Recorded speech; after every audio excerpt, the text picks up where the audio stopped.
ഞങ്ങൾക്കൊരു കൃത്യമായ നിലപാടുണ്ട്. ഇവിടെ ഞങ്ങളെ സാവിയിൽ ആരെ സ്വീകരിച്ചോ, ഞങ്ങൾ എവിടെയൊക്കെ പോകുന്നുണ്ടോ, അത് നിങ്ങളെ മൊയിലിയക്കന്മാര് മീറ്റിംഗ് കൂടിയിട്ട് പ്രസിഡന്റിന്റെയും സെക്രട്ടറിയുടെയും നിർദ്ദേശത്തിൽ പോകുന്നത് പോലെയല്ല. അത് നിങ്ങളെ അപ്പുറത്തുനിന്നിട്ട് ഒരാളുണ്ട് കണ്ണുരുട്ടിയാലോ നിങ്ങൾ പറയും അങ്ങനെ ഞാൻ പറഞ്ഞിട്ടില്ല, ഇങ്ങനെ ഞാൻ പറഞ്ഞിട്ടില്ല, പോയതിന്റെ സാഹചര്യം ഇതാണ്, ഇപ്പോൾ അതിലേക്ക് കടക്കുന്നില്ല എന്നൊക്കെ പറഞ്ഞൊഴിഞ്ഞു മാറും. അതേസമയം ഞങ്ങൾ സ്വീകരിച്ച നിലപാട് പഠിക്കണോ നിങ്ങള്?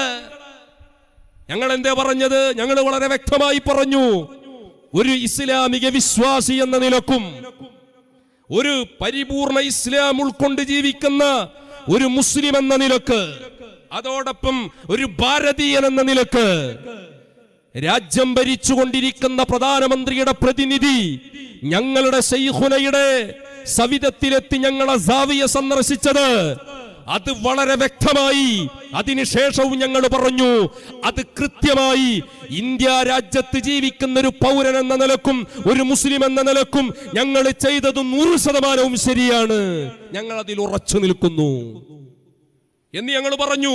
അതേ ശൈലി ഇപ്പോഴും ഞങ്ങൾ പറയുന്നു.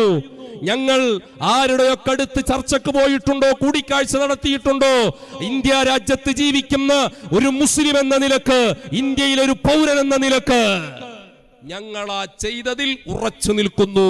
ഞങ്ങളുടെ നിലപാടിൽ മാറ്റമില്ല.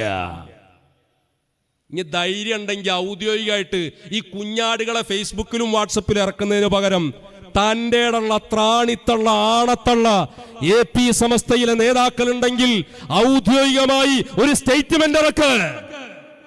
ഞങ്ങളാ പോയത് തെറ്റാണ്, ഇസ്ലാമികമായി തെറ്റാണ്, ഇന്ത്യ രാജ്യത്തിന്റെ നിയമത്തിന് വിരുദ്ധമാണ് എന്ന് ധൈര്യം ഉണ്ടെങ്കിൽ ഒരു പ്രസ്താവന ഇറക്കണോ?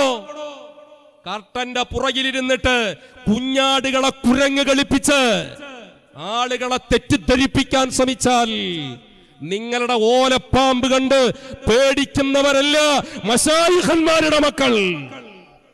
ഞങ്ങൾക്കൊരു കൃത്യമായ നയമുണ്ട്, നിലപാടുണ്ട്. ഞങ്ങൾ യോജിക്കേണ്ട മേഖലകളിൽ ശക്തമായി യോജിക്കും, വിയോജിക്കേണ്ട മേഖലകളിൽ അതിശക്തമായി വിയോജിക്കുകയും ചെയ്യും. അതിന് ഞങ്ങളുടെ വാല് ആരുടെയും മമ്മിയുടെ ചുവട്ടിലല്ല. ഞങ്ങൾക്കൊരേ ഭാഗത്തേക്ക് നോക്കേണ്ടതുള്ളൂ, ഒരേ നിർദ്ദേശമേ അംഗീകരിക്കേണ്ടതുള്ളൂ. ഞങ്ങളെ കരളിന്റെ കഷ്ണങ്ങളായ ഞങ്ങളെ മശായിഖന്മാരെ മാത്രം.